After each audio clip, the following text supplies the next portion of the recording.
In a sport built on chaos and legacy, two men now stand on the edge of something unforgettable.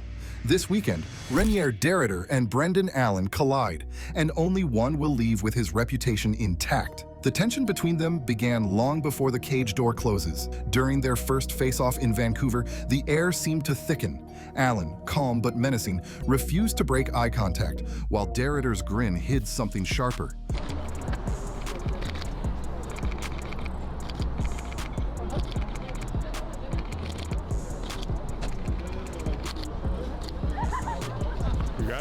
When Dana White stepped up to the camera, fans expected news, but not this. First, the headline that shook the entire division, Morab versus Petr Yan, set for UFC 323. Now let's go to UFC 323 from T-Mobile Arena on December 6th. The main event, the number 3 pound-for-pound fighter in the world, Merab, makes the quick turnaround to face the number 2 ranked Petr Yan. On the Monday after Merab's title defense at UFC 320, came into the offices here and told us how important it was for him to break the record for the most title defenses in a year. Merab's on a 14-fight win streak and is looking to make an unprecedented 4th title defense in under a year. And you got to respect the hell out of Merab for wanting to break this title. I love this shit. I love stuff like this. But Dana wasn't done. Next, the flyweight title goes on the line as Alexander Pantoja defends his crown against the unstoppable Joshua Van. 8 wins deep, Pantoja's reign feels untouchable, yet Van's rise has been so meteoric, even veterans are whispering that the division might be about to change forever. In the co-main event, Pantoja defends his flyweight belt against the number 1 contender, Josh Van, and number one ranked Josh Van. He seemed to explode out of nowhere and is already looking for his 5th win in under a year to earn that title fight. Then came the power clash. Jan Blachowicz, Poland's warrior and former champion, returns to face Bogdan Guskov, a knockout artist who's been quietly tearing through the ranks. Fight also on that card, Jan Blachowicz will take on Bogdan Guskov. And finally, the shocker no one saw coming. Henry Cejudo, the Olympic gold medalist and 2-division champ, stepping back into the octagon against the young and hungry Peyton Talbot. A legend meeting the next generation head-on. A badass fight between former 2-division champ Henry Cejudo and Peyton Talbot. Moments after the announcement, fans flooded social media. But no one reacted faster than Morab himself, because he found out live on air. During an interview with Ariel Helwani, the champion's face shifted from confusion to disbelief. So this is very exciting, Merab. Exciting that we have you in studio. What a great honor. Thank you for doing this. But as we sit here right now, breaking news. We have breaking news right now because Dana White just went on Instagram. They're telling me in my ear, and he just announced that you are the main event of... Let's dance, my friend. Let's dance. Yeah. How do we do it? Yes, look at this guy. The pride of Georgia. The pride of Tbilisi. The pride of the bantamweight division. December 6th, UFC 323.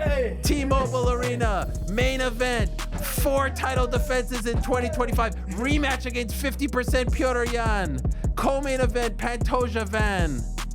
Amazing. That was amazing. Former lightweight king Islam Makhachev went viral. Not for a knockout, but for what fans called the most dangerous chiropractic session in MMA history. During training, cameras caught him jokingly adjusting a teammate's neck. Do not put me to sleep! Hey sir, can you fix Chris's neck, please? He's had problems. Can you fix for him? This side. Put him to sleep, Oh my God. He's so good. Put him to sleep. Fade away. Make it fade away. Crazy. Fade away. Is it tight? Yeah, man. Shift your neck to his elbow, the corner of his elbow. Oh, yeah. No more. Hey, bring me water, right? Give me water. No, don't put him to sleep. Do not put me to sleep. Do not put me to sleep. No, do not put me to sleep. I can't, but do not put me to sleep. So put them in the face, okay? No, do not put me to sleep. He's not choking you. For over 2 decades, Jose Aldo has been the heartbeat of Brazilian MMA, a legend whose name is etched into the very walls of the sport. But lately, it's not his fights that have fans talking. It's his retirements. Aldo first stepped away in 2022 after a tough loss to Morab a graceful exit that felt final. But within 2 years, he was back. 1 win, 2 losses, and another farewell. Then, just this past weekend in Rio, he did it again. Gloves on the mat, tears in his eyes, telling the crowd this was truly the end. For most fans, it was emotional. For Daniel Cormier, it was the breaking point. Let me say this, as a massive fan of Jose Aldo Jr., that is me laying down a foundation for my love for Aldo. I'm over it. Like that, just this. I'm done with it. I'm done with it. I'm done with it. Chael, at the Hall of Fame, when he retired, I was emotional. I was emotional watching him hear his song, Run This Town by Rihanna, and he was like, oh, this is so good. Going into the Hall of Fame. The stress of all this career is done. I've got money, I've got this.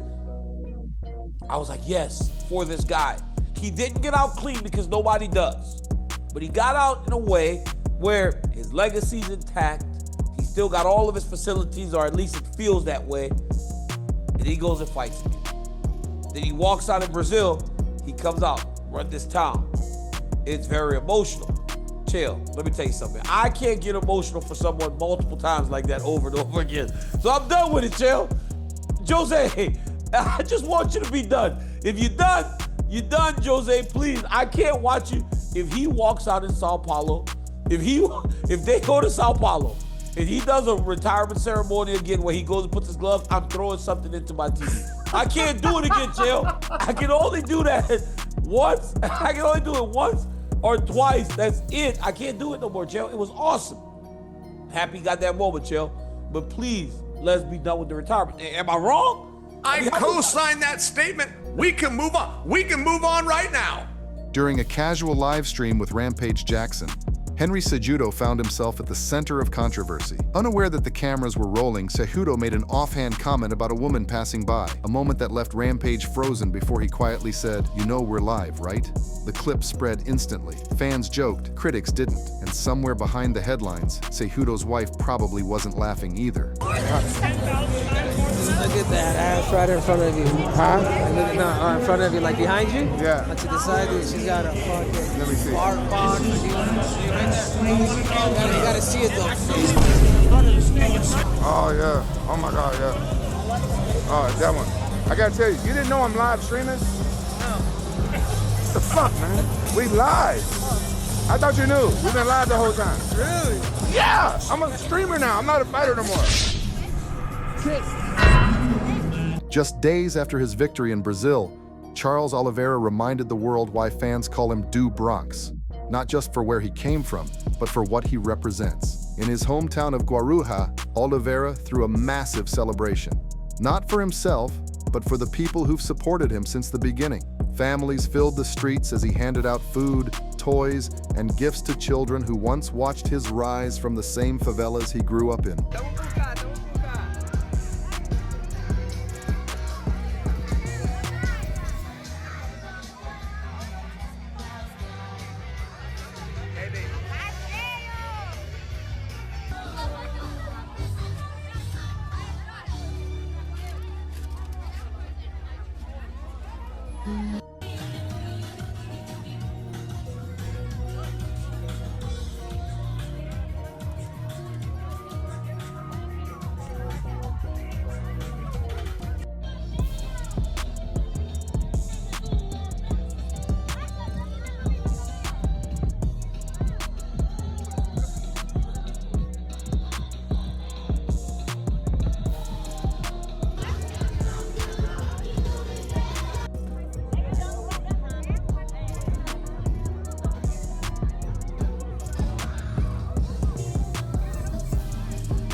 After the roar of the crowd faded in Rio, Mateusz Gamrot stood in silence, defeated but far from broken.